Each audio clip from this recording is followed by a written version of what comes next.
Hi there, English 100 students. This is your professor, Michael Bloomingberg.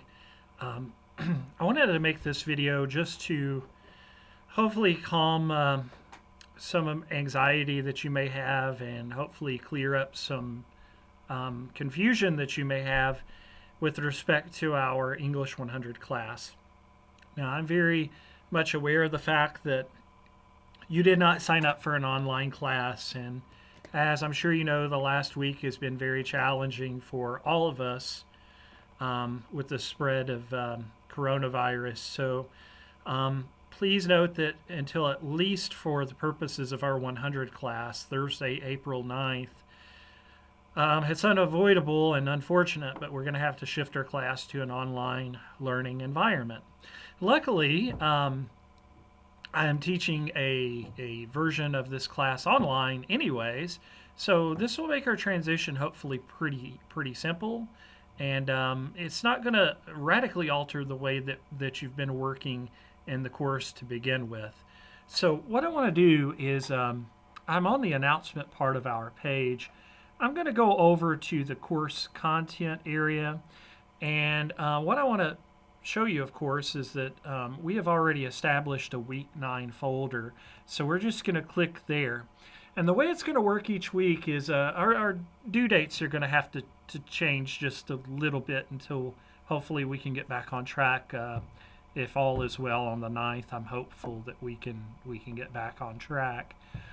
By the way, I can't promise, of course, that we'll be back together on the 9th. It's just kind of what the goal is. We don't know what's going to happen between now and the 9th, but it's always going to be set up the same each week. So you've got your coursework folder. That's not radically different than the way things were before.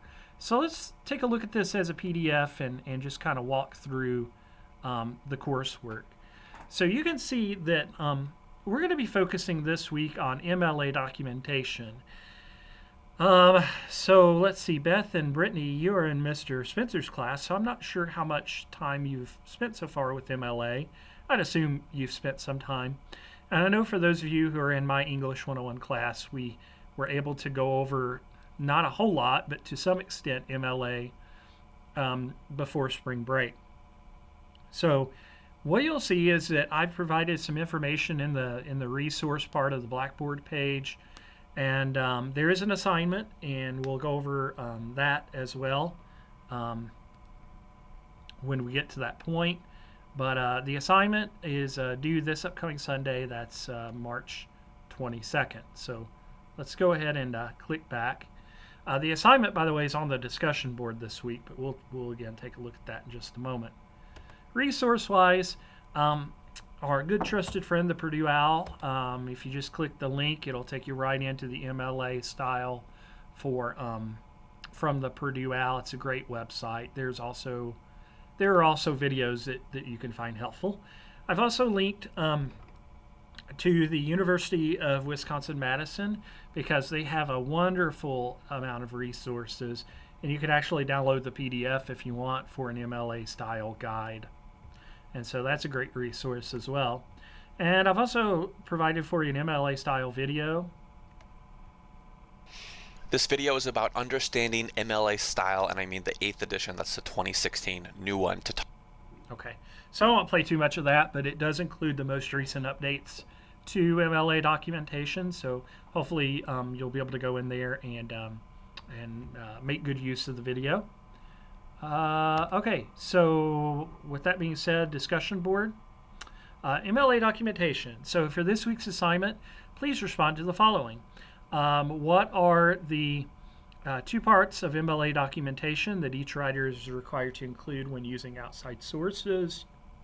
Were you familiar with MLA documentation before this week?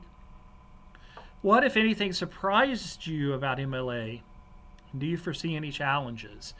So just so you're clear, and I realize I probably need to make this a little more clear as I've worded the instructions, so I'll go in and tweak it a little bit. But not only do you need to click the link and create your own thread, and by the way, you won't be able to see what other people have posted until you post your own thread, But not only do you need to do that, but you need to reply to at least one classmate, and all postings again are due by 11:59 p.m. this upcoming Sunday. So I'll add a little note in the instructions just to remind you to remember to post your initial response in addition to your reply. Okay, so we're going to take things very typically the way we did when we were face to face. We're going to take it 1 week at a time. So week 9 is what you're looking at until we get into next week, when I will, of course, post a video and walk you through the next week's coursework, week 10. I know this is a lot. I know it's stressful. I know, again, you didn't anticipate, none of us anticipated this happening. But take care of yourselves. Try to make sure you wash your hands, stay at a healthy distance from those outside of your family circle. If you're sick, stay inside, and I feel confident that we'll get through this. So if you have questions, you can always use the email Mr. Bloomingberg link, and I'll be happy to answer any questions that you have. And I'll keep making these videos as long as you're finding them beneficial, and we'll just work through this environment this way. So take care of yourselves. Let me know if you have any questions, and I'm hopeful and praying that we can be back together as we get into the second week of April. So take care.